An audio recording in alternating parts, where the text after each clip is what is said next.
Welcome to the Geek Lounge. For those keeping score, this is episode 28. Today we have the ACC, nerd news, and talk about the Avengers.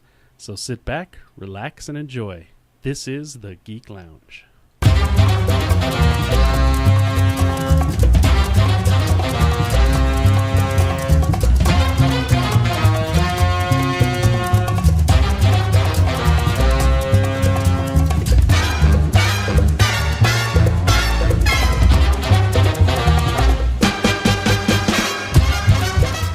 And welcome to the Geek Lounge. I am your host, Munch. Yeah! And with me today, my very special guest, very special, is Adam. How you doing? And Free. Hi! From the ACC. Hello! Unfortunately, Luis will not be able to join us today. He's out supporting his family, but he's with us in spirit, in heart, you know. Yeah. So, what have you guys been up to? We haven't seen you in a while. It's been... We thought you didn't like us anymore. We were getting worried.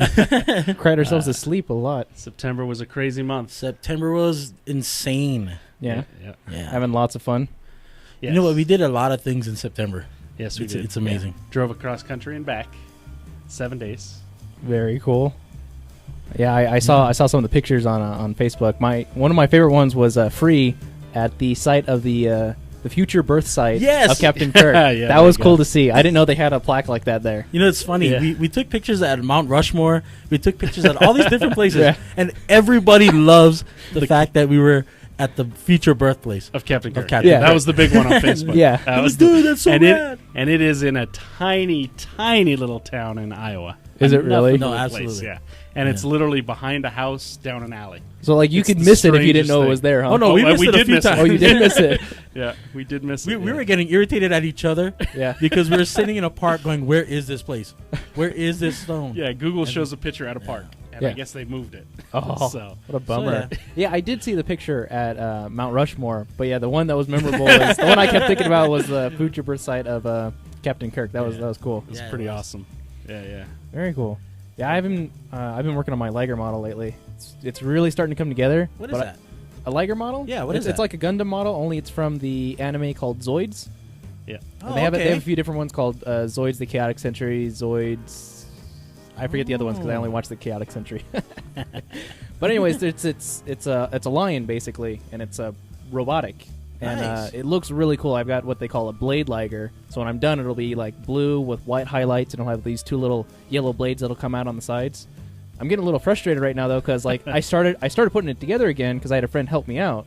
Yeah. And now that it's starting to come together though, like I haven't gotten to put any more armor pieces on because they do it in like sections. You put the head together, Yeah. you put okay. the main body together, you put the legs together, like so on and so forth. Yeah. But like when you put everything together and you put the armor on, like that's the the moment. woo. And now I'm on the body, and the body has like so much more to it that I'm like I haven't got to put any cool pieces on. Right now it just looks like a metal husk. There's nothing to it.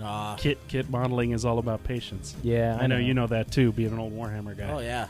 So Yeah, so But that's really cool, though. yeah. I've never even heard of it. Like, I heard of the Gundam stuff. And The Gundam stuff, but not the Zoids. Well, you know, Yeah. the Zoids were just recently released. It's been an anime around for quite a while, but Oh, okay. the actual models have only come out like this year. So, Oh, and they're okay. actually fairly cheap for as big as they are and for as awesome as they are. I picked up the Master Grade for under $100, wow. and the Gundam ones are like 120, Yeah. 130. Oh, yeah, they get up there. Like so that's been pretty cool. It's been my baby for Some a of while. those now. Japanese kits are pretty impressive. Yeah, They are- definitely. the perfect grade ones. Have you ever seen the perfect grades? Uh-uh.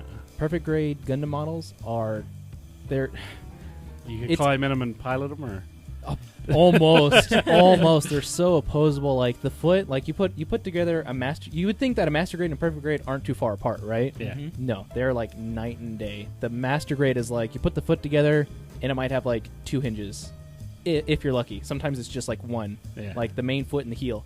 The perfect grade has like 3 or 4. Like you can the toe, the middle part, Wow. the other middle part, Wow. the heel, the knee can be like oh, it's so crazy. So The it's like detail. super and it's- articulate. yeah, and you can pose them up in like anything. The fingers actually move too, because the master grade ones, they're all What? like they're usually together except for like the index finger to pull a trigger. Yeah. The master grade ones, they're actually all you can No have them way. do the rock sign. I you gotta can get do at least these. one. I I know. gotta- I gotta so go pick cool. one up now. I gotta get one. Yeah. Yeah. yeah. I So gotta get my one. problem is that they don't have one.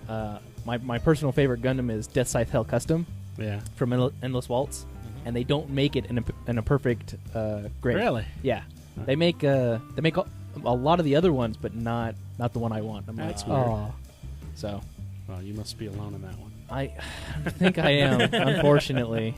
So yeah, I've been putting, like I said, that model together. Still watching Bones. I started Bones last week, and that's been a lot of fun. Cool. What have you been up to, Free? Me? Yeah. I've been drawing. Drawing. Like drawing, and there's a little bit more drawing, and then I draw again. So Cool. that's all I've been doing. I did see that new piece you had on Facebook today, right? Or yesterday? Oh, yeah. I That was finished that nice. off. Oh, I Nice missed stuff. it. What was it? It's Avenger Red. I'm Mhm. doing pinups for promotional giveaways and all that. So Yeah. Awesome. Getting ready for our launch, which we'll talk about a little later. yeah. That sounds really cool. Yeah, I'll have to go to Facebook to check that out. Yeah, it's nice stuff. Nice stuff. And then, of course, we attended the Las Vegas Comic Expo Yeah, we did. last week. Yeah, That was good stuff. I heard good things about it. Yeah. Probably the best artist alley we've heard of or seen or been Really? to. Yeah, as with far the- as the the- talent, just That's stock. awesome. Seeing as it was a first year convention, right? Uh-huh. Yes. So that's great. Yeah, that was what's actually most impressive. Yes. Is the fact that you can be sitting next to like Bob Layton, Yeah. and you're right there next to him. You Yeah. know what I mean? You're right there next to Adam Hughes. You're right there next to Simon Beasley, Merritt Michaels, all these really good artists. And because it's a small convention, you wouldn't think that they would have these great artists. And were there. they were everywhere. They I'm were like, everywhere. wow, this is impressive. Yeah. So It was really Yeah. impressive. And more than one person has said that they enjoyed the Las Vegas Comic Expo much more than the Morrison Con, which was sort of supposed to be a revolutionary con that I guess was sort of hit and miss, is what I've kind of heard. yeah. Oh, really? There were things about it that were really neat, but then other things that were like eh. yeah. So, Oh, yeah. that's I mean, big thing for me was Jim Lee was there. Yeah. But honestly, we're going to be in the industry for a while, so we're going to see him sooner or later. Exactly. and other than that, all I've been doing is just getting, again, we'll talk about it later, but just trying to work on Avenger Red and get everything put together, because I'm the put together guy, I Yeah. guess. Together, Also, I just wanted to say this because he's actually very shy about this, but he's putting together a mail review. So, instead of like Chippendales and all that, he's going to have his own mail review here in I've been Vegas. drinking milk, working out. Yeah. there you go. Drinking beer, not So- working out, things like that. All the ladies out there, you can look forward to Adam pretty soon. Yeah. Soon This being is- relative. The original man mail review. Yeah. That's it for Anyway. me. Yeah. Very cool. All right. Well, you know what? Let's get into it. Let's get into the ACC. ACC catch up. Well, we've missed all of September, so Yeah. we got a few things going on. We actually have Valkyrie Comics. What? They have released their first book, which Yeah. we're very proud to be supporting them, and that's called The Dirge of Victus. And they're currently working on issue 2. That's in production. And Awesome. Chris Peterson, who's been on the show, says it's looking really great. So that's Good, pretty good. exciting. Who's drawing that? Who's illustrating that? Killian Cubstead. Oh, okay. And Very beyond that, I'm not sure if they have some of the same people working on that issue for the number 2, but everything Yeah, else. I assume that it's the same guys. When we had them in here Yeah. the last time, I think it Mhm. was, they said that they were all working on it still. They're all still Cool. really working together and enjoy doing what they're doing. Very cool. Cool. It was Yeah, really they have a pretty tight group of guys over there. Yeah. at Yes, Valkyrie. they do. Yeah. So Yes, and they do. they're all really great, really talented. I like the way Dirge of Victus looked. Unfortunately, I haven't had a chance to read it yet. So Dirge of Victus. Dirge of Victus. All right, and then of course Sig Henriquez with his Germs. He is actually doing a huge mural at a parkour gym here in town on North 5th Street, which is just a couple blocks north of Cheyenne. He's really trying to reach kids, at schools and hospital beds and after school communities such as the gym he's working at. Mhm. And the neat thing about his comic, which I'm sure we've talked about before, is that it really is about education and it's about adventure, and it's a really great book. Other than that, of course, we have Charles Holbert, as a lot of locals may know. He has a show on display. He has original artwork on display at Alternate Reality Comics all Yeah. through October. We got to Wow. be there last Wednesday for the unveiling. Yeah, awesome it was pretty stuff. awesome. very cool. Awesome Before stuff. we go on, I just Yeah, have yeah. to say that I've never met Charles, and there's a lot of artists that he's actually inspired in Las Vegas Yes. Mhm. that has never met him, never even seen what he looks like. So True. before I used to call him 'Cause the he's- Southern Nevada Ink Monster Yes. because you never see him. Right. And I finally got to see him and take a picture with him Yeah. and everything. And he's a pretty private guy, but a great guy. A very Great nice guy. guy. Great Very guy. nice Very cool. So that's always fun. And then other than that, we also have... Oh, I just want to say a note really quick. What is it? The Maximum League of Aspiring Artists, Yes. which is through Maximum Comics with Free and the ACC, of course. We just wanted to remind everyone that it is on the second and fourth Sunday of the month. Not every other Sunday. Yeah. Second and fourth Sunday of the month. So Okay. there are times where it'll skip a couple weeks. We just wanted to get that out there. And then, of course, that comes back down to Avenger Red. We wanted to say a few things about that. Issue 1 is days from completion. Really? That's not to say that we're going to slap it out right when we release it, because we want to get on a schedule and have Right. books out every month. Of course. With that, we're looking at a release date of the 9th of January, 2013 for the first issue. And the reason why we're waiting so long is because we want to have 3 issues done. Ready to go. And the reason for that is as we move forward, as we hit delays, we'll always be able to put a book out. Yeah. So Great. that's what we're looking to do with that. And that Very smart. we're looking at the second Wednesday of every month for that. But we're hoping here at the Vegas Valley Comic Book Festival on November 3rd, November 4th. It's the first Saturday in November. Yeah. We're looking to actually have a special preview version of that first Nice. issue. For those not familiar, that first issue is not to be confused with the black and white webcomic special. There is actually new pages, and some of the dialogue is different to reflect a larger story that was not there when we started the webcomic. So there's that too. Yeah, Very also, cool. I mean, just to let you know, you can still get, I think there's a few copies left Yes. at Maximum Comic Max 2. Yep. Yeah. And There's a few Comic copies Oasis, of the black and white comic special. Very cool. Now, is that Oh, web the special. that convention? Is that the one at Palace Station? No, this is actually at the Flamingo Library Okay. on Flamingo, just east of Maryland Parkway. Okay. And then, of course, like we talked about the Las Vegas Comic Expo, the ACC was there in full force. There were 8 groups of us there, 7 tables. And we had, Get Comics with Dan Blodgett, who's, of course, penciling issues 2 and on for Avenger Red. Aberrant Press with Justin Newberry and Graham Matthew Esquire. Yeah. Jay Savage with Blackline Comics. Erica Harm, who's one of our newer members, who's also doing a project for Handsome Boy Comics with myself, Derek Taylor, and Mr. Charles Holbert. Yeah. I'm very proud of that Oh, one. wow. Yeah. Right. I want to do something on that project just so I can get on that lineup. Right. Yeah. And then, of course, Daryl Skelton was also there, who's a local artist who's actually worked for DC in the past. It was really great having him there.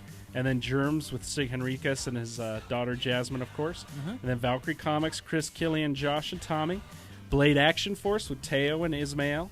They were both there working some stuff, doing some sketches. Awesome. And then, of course, myself, Free, and Jeremy Lasner were all there doing our Yeah. ACC thing. So It was actually really cool that you mentioned this because the booth right next to us had Vincent and James Stone, right?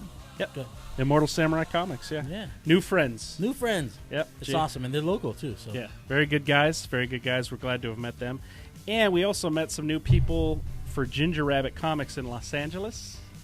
And we're looking forward to having a continued relationship with them. So Very cool. yeah, it's really good. Well, it sounds like you guys had, just a ton of fun. You made some connections. You got things moving. I can't wait for the next issue of Avenger Red, by the way. I know that, like I said, it's a smart move to wait till January to let it out, but I can't tell you how disappointed I am that I have to wait that long now for the second one. yeah, that's That's- going to be, February, possibly March. We got to see how we can match our schedule if we Yeah. want to go every month or what. So, but yeah, it's pretty exciting. Well, you get to read the first issue again, and it won't be the same. It'll be similar. There's actually 5 new pages of art. Wow, really? Well, coming from the webcomic into an actual production monthly in-print book, we felt that we wanted the artwork to sort of, what's the term I'm looking for, be a little more consistent throughout. Yeah. Okay. Because as you know, the webcomic started off as kind of a humble little thing about a year and a half ago. Right. So That's kind of a mini project is what it Yeah, first it started really out was. as. And It then really was. it just kind of exploded, and you're like, you know what? We could go here. We can do this. You got other people involved. And it's taken on a life of its own. exactly. And it's actually pretty cool. Yeah. Yeah, no, So, it's very cool. Very 5 cool. new pages, and like I said, the story is actually expanded, so some of the dialogue is different to reflect that. Actually, some key scenes in the black and white issue are quite different. Really? So- Oh, great. because well, the story is much larger now. There's So- a lot more going on. well, I have that so to it's look forward similar, to but then. it's a whole nother thing. It's basically like a movie. There's Mhm. a director's cut, Yeah. and then so this is like the the director's cut / artist cut. Yeah, So, I like to think of the black and white special as kind of like that's what the college kid shoots to Right. show 20th Century Fox that this is the movie he wants to make. It's possibly And now great. issue 1, that's the first part of the movie. There we you wanna go. make, There you so. go. Awesome. Yeah, Awesome. yeah. Very cool. Yep. You guys want to drop your website or your Facebook real quick? Well, just search us up, Artist Comic Collective on Facebook. That's Good job the there, easiest Freak. way to do it. The actual ACC website is Under construction. sort of under construction because it seems to kind of grow and morph as fast as our group is. So, Mhm. yeah, it's hard to keep up when it's every day there. is brand new. It's there, but a lot of the information does need to be updated, and that's all on me, of course. So Yeah, Very so cool. get to work. get to work. Stop yeah. doing radio shows and having a good time. And that's pretty much it for us, unless you got something else for No, that's it. Well, I mean, support Maximum Comics. Yeah. And Maximum Comics 2, which can both be found in Henderson, correct? Maximum Comics is actually Fort Apache off of Tropicana, Okay. and then Maximum 2 is Marks off of Sunset, and then Maximum 3, which may or may not be open by the end of this month, yeah. is off of Centennial, which is in the northwest part of the valley. Yes. Sweet. So, yeah, there's those 3. And then, of course, Cosmic Comics as always hasn't moved. Alternate Reality, Comic Oasis, none of Mhm. those have moved. Nope. I guess Cheese Boy is opening back up. Yeah, Cheese Boy has actually moved, and they opened back up literally a block away from my house. Yeah, so Well, that's Rainbow so that's and for you. Warm Springs, I think. Yeah. Something like that. That's Yeah. awesome. Yeah. So, yeah. Okay. So it's pretty cool. yeah. But yeah. All right then. Well, And- No, yeah. And honestly, I've been working on the Kuhl, and they're doing the same thing as Avenger Red is doing, where they want to put 3 in the can before we even go to print, right. just to make sure that we get it out on time. But also, I'm proud of this, so I'm going to bring it up. Yeah. I did 9 pages in 2 days, and because it was kind of my fault, but I did 9 pages in 2 days. That's all I gotta say. So look out for the Q in a That's awesome. couple of months. Yeah. We don't have a release date on that yet. Yeah. Okay. Well, It's looking great. so everyone out there, just keep your ears peeled. We'll let you know when that happens, whether you guys are on the show or not. You let us know, and we'll put that out here. Absolutely. For now, though, let's take a quick break, and when we come back, we'll have some nerd news. Sweet.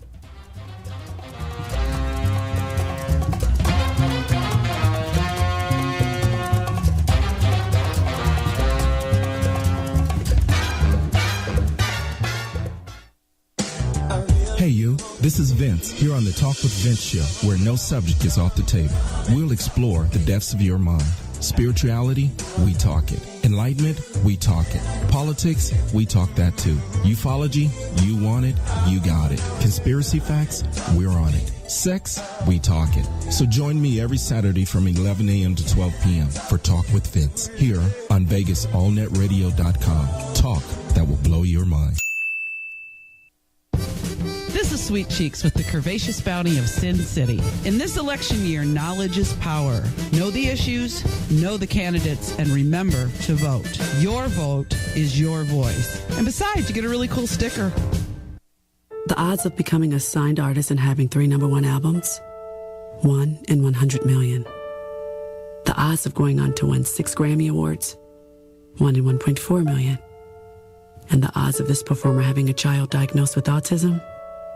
1 in 150. I'm Toni Braxton, and I encourage you to learn the signs of autism at autismspeaks.org.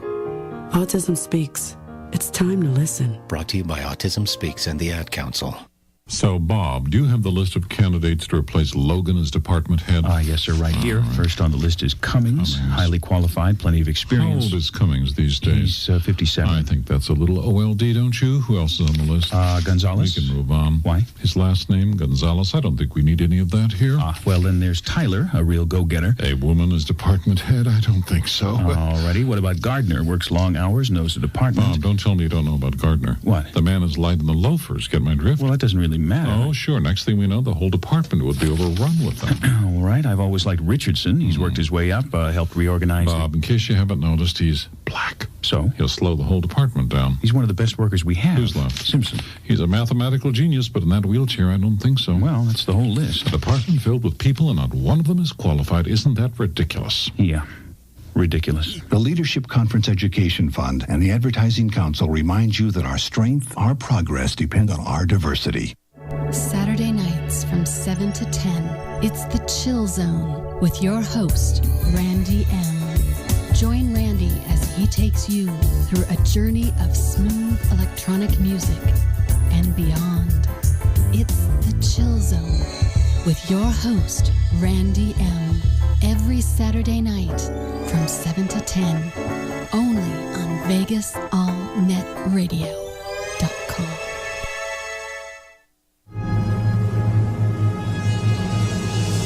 Hey, this is Munch from the Geek Lounge. In case you haven't heard, the Geek Lounge is the one-stop shop for talk about all things anime, comics, manga, video games, movies, and everything geekdom. Tune in every Sunday at 4 on VegasAllNetRadio.com and geek out with us. Don't forget to check us out on Facebook at the Geek Lounge and on Twitter, Geek_Lounge. Geeks, be thou for the people.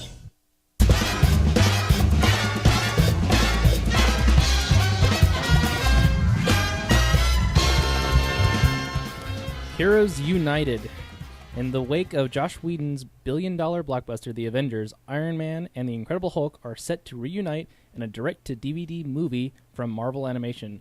Arriving April 23rd, Iron Man and Hulk, Heroes United, see Tony Stark and Bruce Banner joining forces to battle the classic Hulk villain, Zazax, a sentient being of pure energy who controls magnetic force, travels through electrical lines, and grows as tall as 40 feet. Created by Steve Englehart and Herb Tripe, Zack's debut in 1973, The Incredible Hulk, issue number 166. The heroes star Adrian Pasdar, who already voiced Tony Stark on Marvel anime Iron Man, Ultimate Spider-Man, and the upcoming Hulk and the Agent of Smash, while Ultimate Avengers and Avenger Earth's Mightiest Heroes veteran Fred... Oh, man. Tatasker? Yeah, that's a hard one. Yeah. I had it before the show. Tadasior. Even if I'm wrong, just Tadasior. Tadasior, yeah. There you go. I'm cool with it. Will return as the Hulk. They are joined by American Dad actor D. Bradley Baker as Zazax. Cool. George R.R. Martin, the creator of Game of Thrones.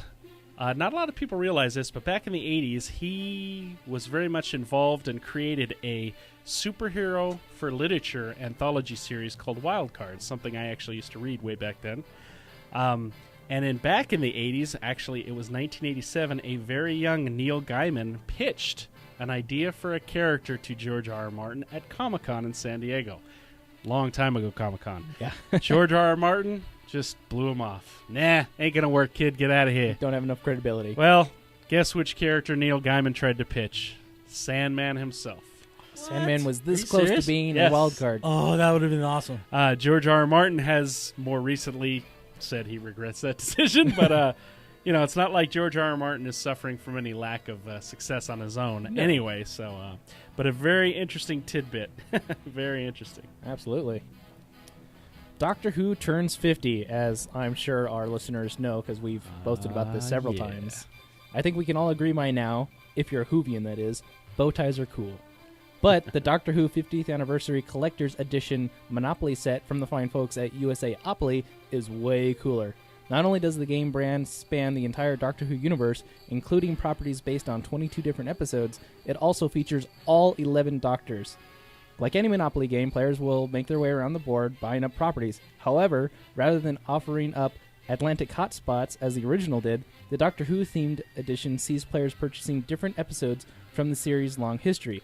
Featured episodes include The Poison Sky, A Good Man Goes to War, Genesis of the Dalek, and Omega, that each feature a memorable screen grab. The token that players move around the board have also been customized for the Doctor Who 50th Anniversary Collection.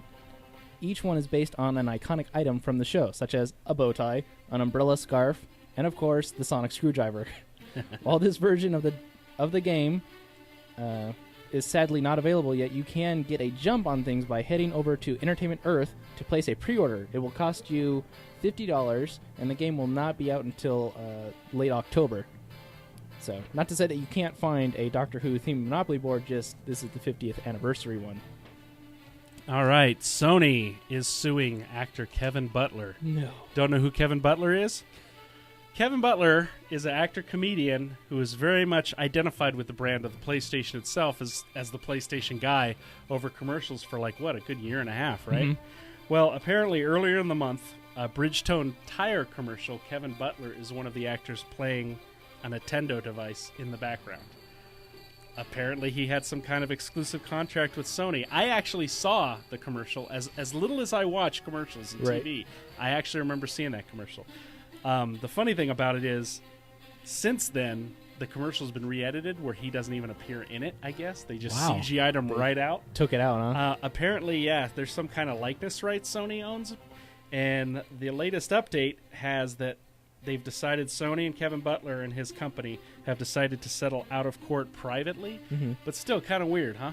It's very weird. You think he would have known? I don't know. It's kind of a weird thing. Will this conflict with my contract if I play a Nintendo game? Exactly. But, the thing is, Sony is known for sort of wrapping up people with weird exclusive type deals. Heck, one of our ACC artists did concept work for him, and they tried to wrap him up in some kind of weird thing where he couldn't even do work professionally, or he couldn't show that. He couldn't show the work for up to he can't 2 use it years at or something. Yeah, which is unheard of for artists because that's what they use for their portfolios. That's what they do. Yeah, no. So. I mean that sounds way ridiculous, but I think that as I've been reporting on a little bit by little bit on my history of game consoles. Yeah. They got kind of screwed by Nintendo a long while ago. So I think ever since then they've been kind of you know what?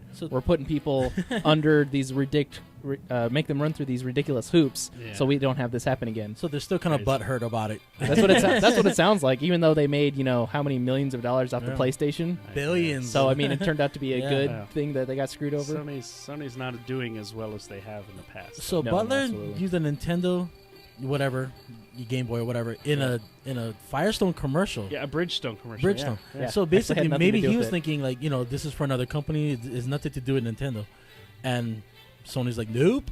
Yeah. You're screwing what us. was interesting is even before the lawsuit came out, the commercial was re-edited, and he was CGI'd completely out of it. So, bit strange, huh? Yeah, very. You sound so much better. Well, yeah.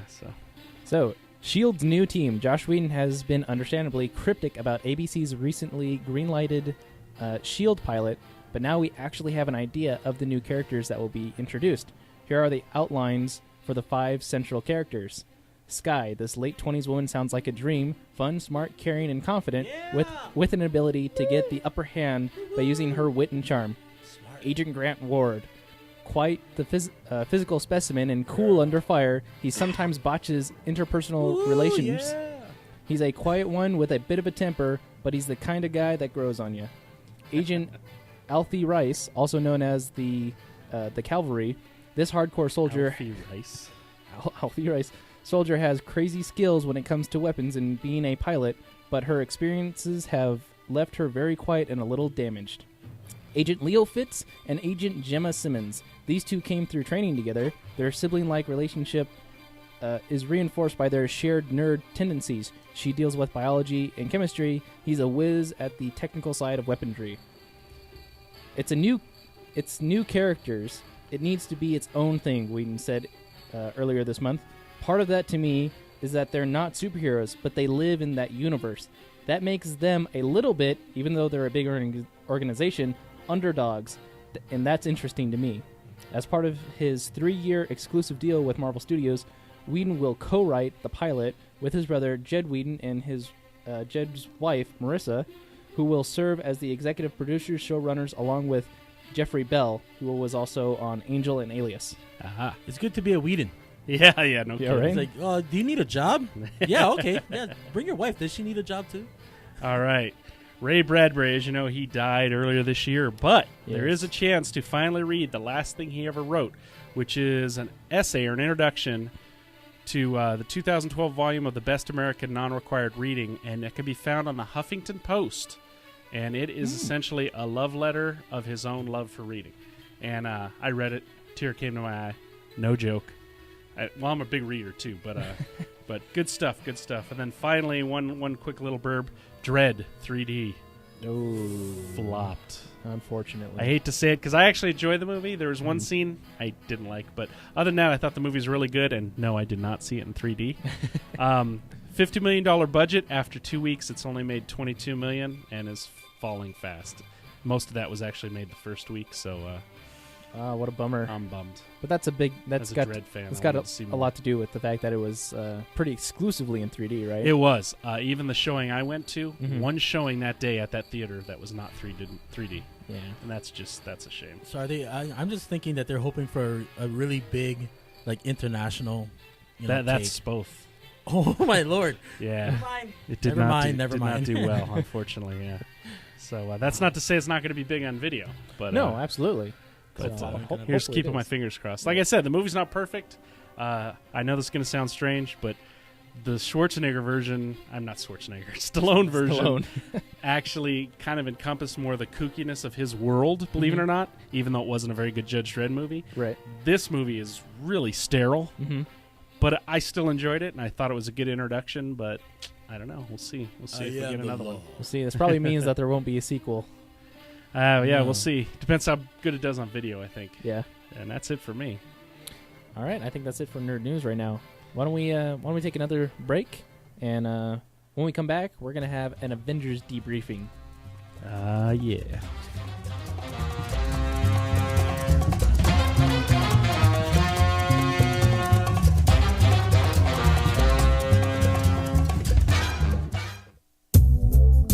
Treat yourself to some afternoon delight on VegasAllNetRadio.com with Nights Over Las Vegas and the Commander, playing music everybody knows and loves. Nights Over Las Vegas, replaying every weekday at noon on VegasAllNetRadio.com or download an archive to listen at your pleasure.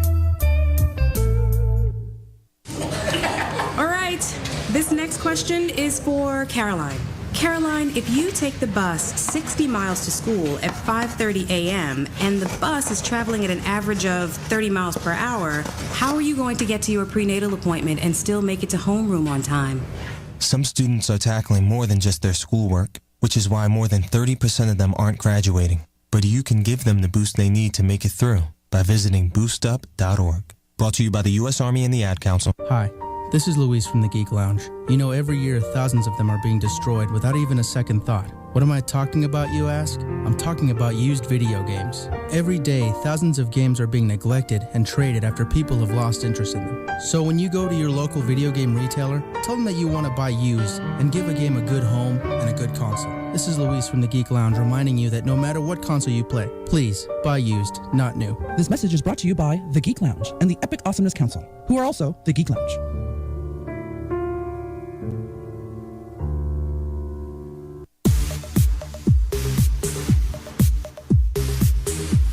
Join Alexia, Sierra, Calypso, and Sweet Cheeks for a no-holds-barred show on VegasAllNetRadio.com, the curvaceous bounty of Sin City, where we talk about dating, love, life, and sex. Tune in Sundays from 7 p.m. to 10 p.m. Are you brave enough? The curvaceous bounty of Sin City. Visit us at SinCityBounty.com.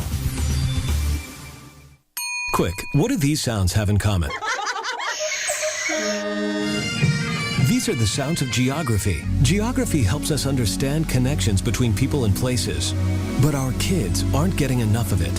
Half can't locate Japan or India, and 20% can't even find the Pacific Ocean. So we created MyWonderfulWorld.org to give kids the power of global knowledge. Go to MyWonderfulWorld.org to learn more. It's a wonderful world.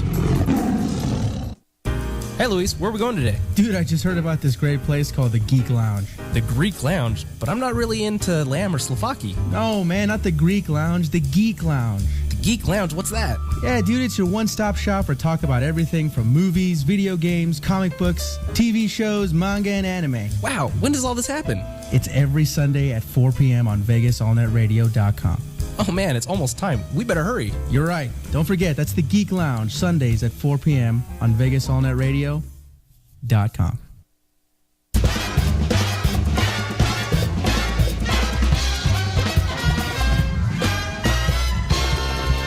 And welcome back again to the Geek Lounge. Woo! Woo! Woo! We're all having fun here, right? Geek Lounge. Can't start from the middle, Adam. Oh, sorry. All right. Now everyone knows where Adam's sitting, right in the middle. That's where I like it. Nice. Well, the Avengers DVD came out on Yes. Blu-ray. Yes, it did. With all its gloriness. Gloriness. A lot of Thanos gloriness. Thanos. There's so much glory that has to be gloriness. Yeah, I like it. So, Luis watched it, and he Yes. bought it, obviously. And he let me borrow it, and now I've watched it again, because it wasn't the first time. Cool. I loved it. I mean, the first time I saw it, I loved it. I thought it was great. I saw it twice in theaters. I went back because my dad didn't have anyone to see it with. He's like, everyone's already seen it. I was like, I'll go with you. And he's like, wow, you never want to see movies twice in the theater. I was like, that's how good it is. Let's go right now. Let's go burn some money. Yeah. So that was awesome. Seeing it again on the Blu-ray was just awesome, and catching all that stuff. What did you guys think? I mean, what was your impression of it? I'll brag a little bit and say I got to see it a full week early because of my connections in the comic book world. Very cool. It sounds way cooler than it is, but I actually saw it 4 times in theaters, and I've seen it twice again on DVD. Nice. So My connections in the so comic book world. didn't I know like the it at all. janitor who cleans up in that building. So I didn't like it at all. Actually. Yeah. No, I You actually hated liked it. it. I liked it a lot. How about you, Free? Me, I loved it. Yeah. Right. I mean, I don't know anybody who hasn't really liked it. You know, I've never met anybody that said, "Oh no, it sucked." Yeah, I mean, never. I've met a couple people who liked Batman better, which I think is completely Sickening. wrong. Absolutely. But everyone's entitled to their opinion, even if it's wrong. You need to go back to Arkham. Right there you go. Yeah. There you go. Nice. And it's funny too. I think a lot of it too is that Avengers came out at the beginning of summer and overshadowed a lot of stuff at the beginning, and then Batman came out towards the end. Yeah. So it gave it enough room that Batman could be its own thing, and they didn't have to compete too much against each other. Correct, but didn't they actually last fall? Didn't they move Batman from a June release to an August release? Yeah. Just so it wouldn't conflict. Yeah. Yep. Exactly. See, the thing is though, the Avengers, when it first came out, even though it was 3 months later until Batman came out, it was still running. It was still running the entire time. Yeah. So, I mean, that was just a juggernaut. I think almost $1.5 billion movie for crying out loud. Right. I think it ran probably all the way up until Batman released. They were probably like, oh, you know what? We'll just close it down now. But let's get it out of there. We got 3 months of good run going. Yeah. So, let's go through it a little bit, and obviously be warned.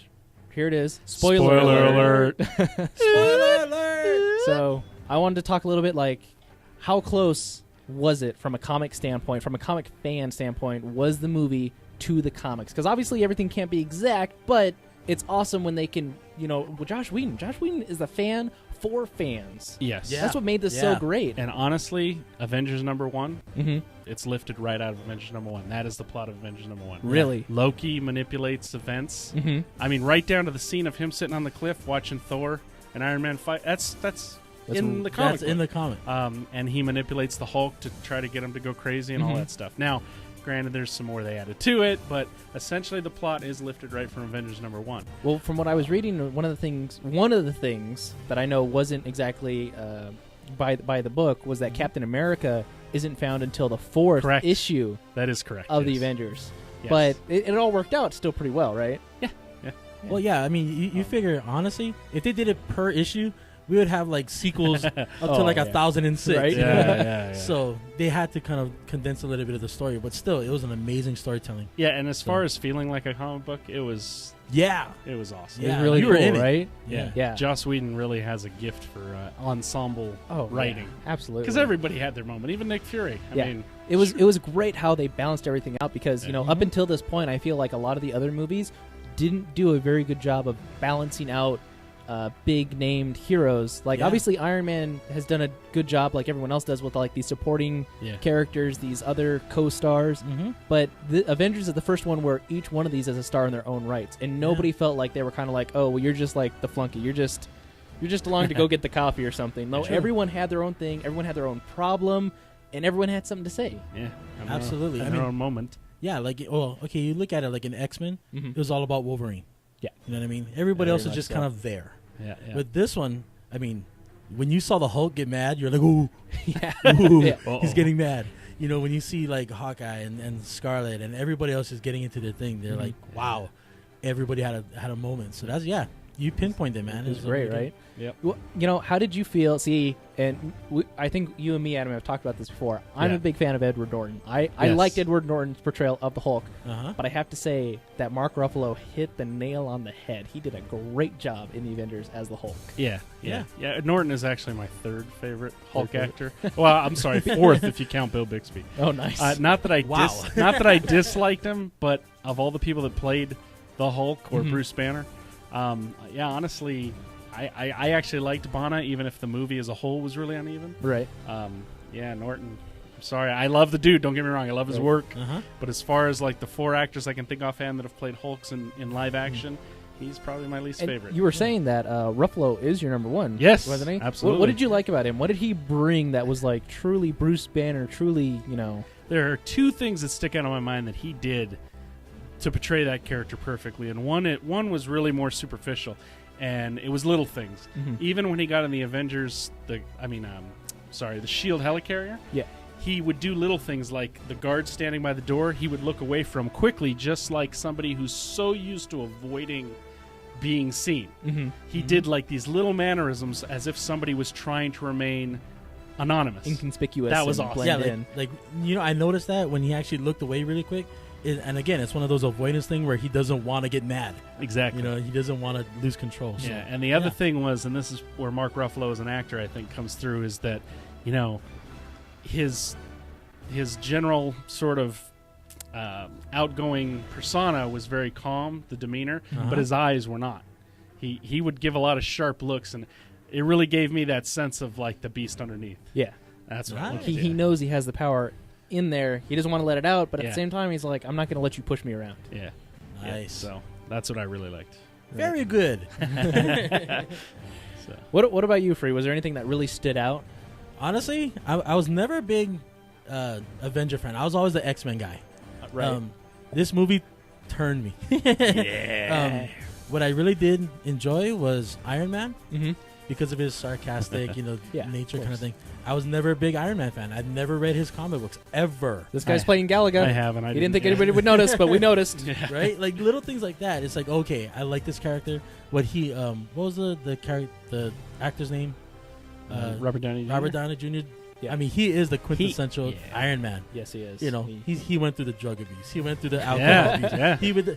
And now he's still a millionaire. Exactly. So, Robert Downey Jr. has really made that character likable. And the unique thing about Tony Stark is Stan Lee said it himself. We wanted to see if you could make an unlikable person heroic. Now, when they came around to making the movie, you can't make an unlikable character. No. It just won't make money. And obviously, a movie is much more monetary investment than a comic book. So Robert Downey Jr. is so perfect because he has all those little personality quirks that Tony Stark had, but he's likable. Yeah. So it's awesome. Well, he's got that great bit of casting. He's got that charisma, and almost because he has so much charisma, he can get away with those kind of like douchebag remarks every once in a while. He just kind of throws around. That's what people say about me. There you go. There you go. No, I thought that was all really cool. One of the cool facts when I looked this up, did you know that on the helicarrier, the number 64 is actually the number for the USS Constantine? I did not know that. Constantine? Constellation, I'm sorry. Constellation. I can't read my own handwriting. Constellation. I didn't know. But I thought that was cool. It's kind of a little shout-out. There were a lot of little shout-outs throughout the movie. Like I said, Josh Whedon, a fan for fans. So while you can never read a comic book, go watch this movie, and you'll love every minute of it. At the same time, he knew, you know what, there's going to be a lot of comic fans. Let me throw in a couple little secrets in here. Yeah. One of the big ones I was telling you guys that I didn't even know, Luis pointed this one out to me, which is the life model decoy. Yep. They're actually in the comic book. Now, you probably know more about this than I do, Adam, so why don't you tell everyone what these are, what they... Tell me! No, you don't? Nah, I know of them. That's about as much. I was never a big Iron Man fan. Basically, they're used for high-profile either heroes or celebrities in the comic universe, and they're basically alive clones of whoever, so that if they know someone's going to try and assassinate Tony Stark. He sends out a life model decoy, which thinks it is Tony Stark, so there's no way to detect it. So when he answers the phone at that one scene in Avengers, that's what he says. He goes, "Hello, you've reached the life model decoy of Tony Stark." Da da da da da da. So if you didn't catch that, I didn't catch that. I knew it was a reference, but admittedly, I didn't know how much it went. That was it. That is so cool. Now I got to go watch the DVD again. Right? That is pretty cool. awesome. Did you catch anything in the movie that was like that? Actually, there's a Captain America villain called Crossbones, and there was actually a brief bit of him, and when Hawkeye is coming back to the helicarrier with his group of mercenaries to sort of mess things up, I guess. Right. There is a shot of a tattoo on a guy's arm of one of the mercenaries, and that tattoo is Crossbones' tattoo, which is, of course, Captain America villain. Now, is it the guy Captain America was having the shooting match with? I don't know. Right. But that was pretty interesting. Pretty cool. Yeah. That was pretty interesting. What about you, Freeze? Did you catch anything? No. No? I sat there, and I was like a little kid with my popcorn and just going crazy, even at home. Yeah, I know, right? And I wasn't even paying attention to everything. I was just, ooh, that's so pretty. Yeah. Well, you know what? Another one that I caught was then, like I said, I was looking some stuff up, and at the end of the movie, again, spoiler alerts, just throw it out there so I'm double safe. At the end of the movie, if you wait, the other sorcerer guy is talking to somebody, and the guy turns around after he delivers a line, and it happens to be Thanos. Yeah, it's pretty famous now. Yeah, it's pretty famous now. Like, you should know this, even if you haven't seen the movie. Everybody just went crazy. Luis, like a little girl, just went crazy in the seat next to me. Before you keep going, if you haven't seen the movie by now, it's your fault. Yeah, You know basically. what I mean? You want to talk a little bit about Thanos before I go more into the... yeah, well, I mean, the line alone. I mean, Thanos. You know, when it's a comic book, everybody has their different pronunciations. Right. But, you know, Thanos, well, first of all, he could single-handedly hold his own against all of the Avengers. That's every kinda single how one bad, of them. tough he is. And the other thing is, you know, Thanos has always had sort of a fascination, love affair with death. Death in the Marvel Universe is an actual character. Yeah. That's where that line sort of came in about to go after Earth is to court death. And that's why he turns around and he smiles. And I didn't catch that. I thought he was just smiling because he's like, well, I'm bad enough that I can go after this. And it's like, He's no, like, that's actually from the comics. That's cool. Right. Yeah. Well, and another thing that makes Thanos really tough, besides just being already strong, incredibly smart and cunning, is that he has the Infinity Gauntlet. Yes. And the Infinity Gauntlet has what they call the Infinity Gems, which makes him even stronger and gives him these abilities, correct? And that's from old Warlock, Adam Warlock, And now, what are the gems? Do you know what they are? I know one's like time. That's a newer storyline, and to be honest, I'm not that familiar with them. My understanding, though, is like the old Warlock comic book. If anybody's familiar, Adam Warlock had a green gem on his forehead, and that is one of the gems that ends up on the Infinity Gauntlet. Yeah. And there's a bunch of them, but beyond that, I am not that familiar with it because it's a little bit newer. Well, yeah, and also HeroClix, the game, they came out with the Infinity Gauntlet. That's right. Series. And so they actually tell you all the different gems and everything. I don't know them personally. Pretty cool. No, I know it's like cool. time. There's one that controls like the universe, and beyond that, I don't remember. But basically, it makes, like I said, Thanos already by himself is, like Adam said, a formidable foe, can hold his own against all the Avengers, which means that we're going to have more Avengers in the next one. But besides that, you know, with this Infinity Gauntlet, if he does have it, that just means he's triple, quadruple times the bad guy. Yeah, if they rush the Infinity Gauntlet, though, I think that'd be a mistake. That is true. Deal with Thanos on his own first. Yeah. Have him come back with the Infinity Gauntlet. I wonder who they're going to have to voice him. I think the Guardians of the Galaxy are actually supposed to fight Thanos the first time, is my understanding. Just to kind of introduce him he's wrapped into that script, is my understanding. Oh, okay. Well, it'll still be interesting to see. Yeah, I think that's how they're going to introduce Rocket that character. Raccoon, baby. So, yeah. Very cool. So I wanted to say there's a subtle nod to Thanos as well when Agent Coulson remarks that Loki, when right after Loki stabbed him, Agent Coulson remarks that Loki lacks conviction and has an innate desire to lose. And this is also a nod towards Thanos because that's supposed to be Thanos' only weakness, is that he has this innate desire to kind of get caught, to kind of like somebody try and beat me. He's a sociopath. Oh. Yeah. A lot of sociopaths have a weird desire to actually get caught. And on another note, completely off Thanos now, is that the at the end of the movie, if you're watching when Pepper Potts and Tony Stark are at the very end kissing and doing their thing, Pepper puts on a hologram of the new building. She's like, oh, this is a building I want to do. If you look at the center of it, it's a jet. And it's kind of like in the shape of an A. Yeah. To kind of like say, hey. Yeah, that's Avengers Tower. Yeah. Exactly.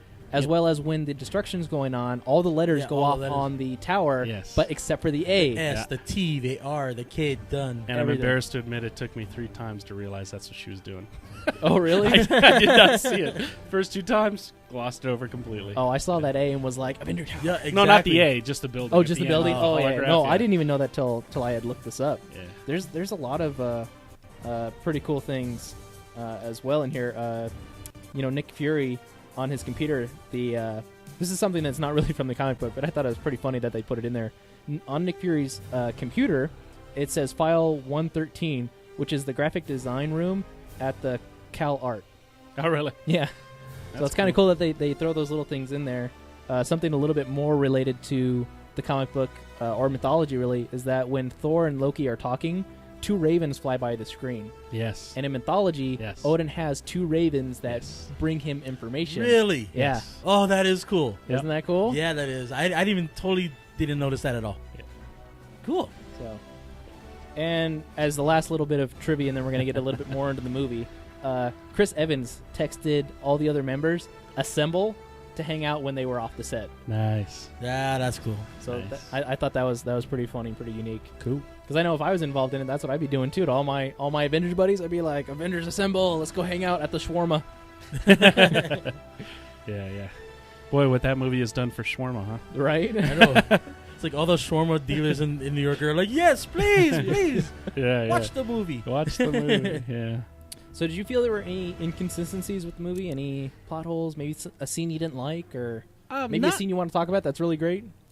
Not too many. I know there's things that people pointed out that are actually dealt with in the plot. What have you heard? But, I mean, like some people said, well, how did Thor get back? I thought the Rainbow Bridge was destroyed. Well, there's 2 things you got to remember. Odin is way more powerful than he's ever given credit for. Even in the comic book, Odin could always pull stuff out of his behind. Well, yeah, he's the king. Yeah, he's the top dog. And the second thing, there is a line that actually covers that, where Loki says, "How much energy did dark energy did Father have to expend to get you here?"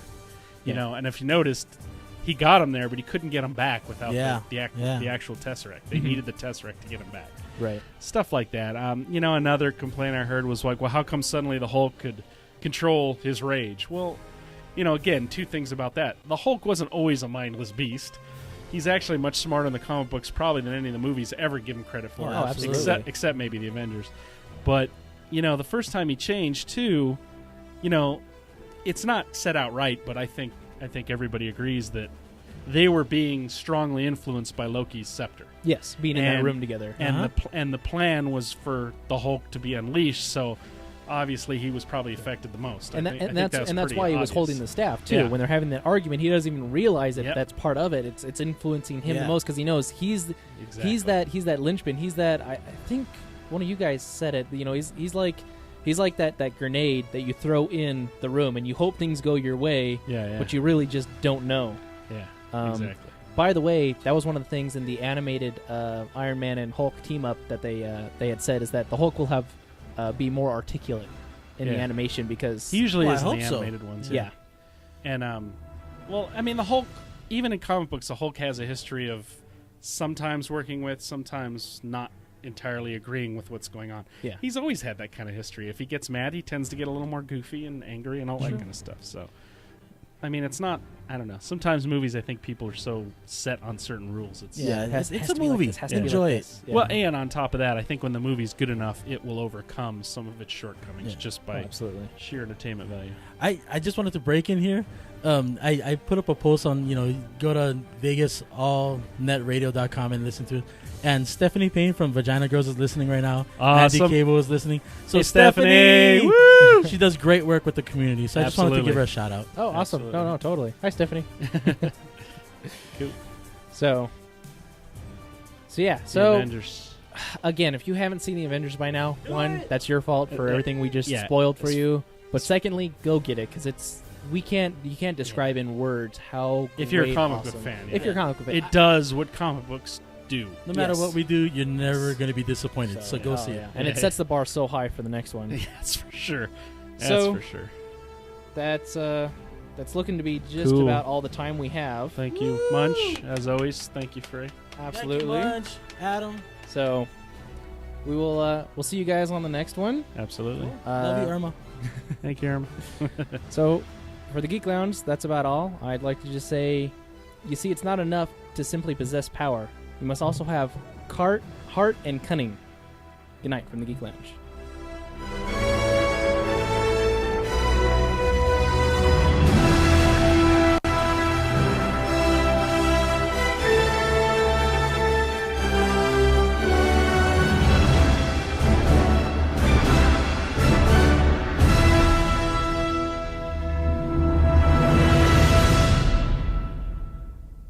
Views and opinions expressed on this program were those of the hosts and guests and did not necessarily reflect those of Vegas All Net Radio, its affiliates, or its parent company. Gentlemen,